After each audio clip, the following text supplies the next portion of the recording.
Our leadoff speaker today is, in fact, the new Speaker of the House of Representatives here in Mississippi. In my time in Florida, I watched as a man very similar to this leader took over as the first Republican Speaker of the House in many, many years, in many decades in Florida. He was a quiet man, a thoughtful man, a very, very bright leader who had a unique ability to bring people together. And there was a lot of concern by those who wanted progress, but again, very few who wanted change, that this change would be hard to accept. But this speaker brought people together, found a way to chart a course that really kept that table larger and rounder. And the man you'll hear from today reminds me in so many respects of this gentleman in Florida, a guy named Dan Webster. And when I first spoke to our speaker when he was been nominated and congratulated him, I told him this story. And I said, "You remind me so much in personality, and I have such high hopes because I know what a great job Dan Webster did." Now, what I didn't know was what the speaker told me in the next moment, that he's known Dan Webster for years, and Dan Webster had just called and congratulated him on his win as Speaker, his nomination as Speaker. I have high hopes for Mississippi. You heard that today. I have very high hopes for this legislature. I have a little bit of a quiver in my voice when I think about this incredible transition of authority that takes place in America every 4 years after an election. And the ability that in this peaceful manner, people put their differences aside and agree to move forward. The speaker that you'll hear from today, Philip Gunn, is a person who throughout his career has focused on putting issues that separate us aside and finding common ground. Please join me in welcoming the new Speaker of the House of Representatives of the state of Mississippi, the Honorable Philip Gunn.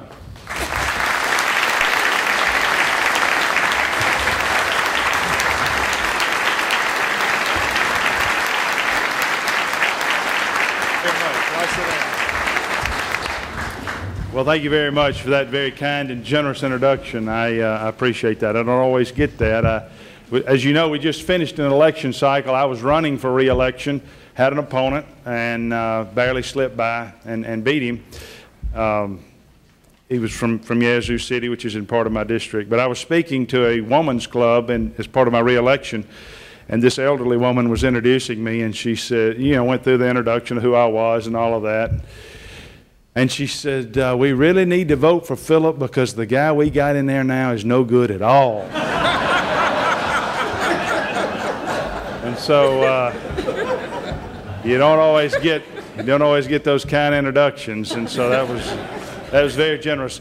I do know Dan Webster. Dan Webster's now a congressman. He's a great guy, and if I could be half the speaker that he was in Florida, I would be very pleased. I do have an 11 o'clock meeting, so I will have to rush off. I didn't know if Blake was going to give me any time left to talk. He kept going on and on. It's great to see all of you here today. I am excited to see the room full, excited to see the enthusiasm that exists in these halls. The last 2 days have been very exciting, a great atmosphere, great attitude. I'm optimistic about what's going to happen for the state of Mississippi in the next 4 years. Very briefly, we just want to touch on 2 items. I've been very fortunate to serve over the last 8 years with Haley Barbour. I have high respect for Haley Barbour.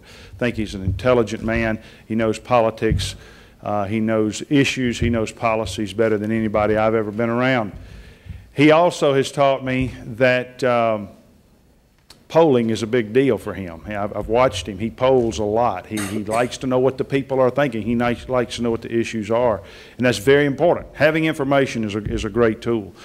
And jobs are the #1 issue in Mississippi. As he has done the polling, as I understand it, he's not shared these numbers with me, but as I understand it, that is the #1 issue for the people of this state. We have got to have jobs for our people. That is the engine that drives economic development. It drives a better quality of life. It is just a critical tool. So what we're going to do over the next 4 years is work to promote jobs, to create jobs, to try to continue the legacy that he has started here and make sure that we have great jobs for our people. foundation to that is education. We've got to provide better opportunities for our people to get educated. Workforce training, improve the quality of education that we have in Mississippi. I see Dr. Bounds over there. I don't know if Dr. Burnham's here or not. I haven't seen him, but these two things go hand in hand, in my view. These are two things that we're really going to work hard on in the House of Representatives. We're going to try to push forward legislation that promotes jobs, improves the quality of education that we have. We're going to work hand in hand with the Senate. I've been very pleased to be able to spend a lot of time with Tate Reeves over the last few weeks. He and I have met on a weekly basis, discussed agendas, discussed issues, and we're very excited about the opportunities we have. My office is open to any of you all the time. I would love to hear from you, love to hear your ideas, your suggestions for what we can do to help you, to help improve Mississippi. Finally, I want to acknowledge Mr. Tim Ford, who is sitting in the audience here. He's been a great friend to me, great mentor, great source of information. Pleased to see you here, and thank you for all that you've done for me. Thank you for your time. Appreciate it.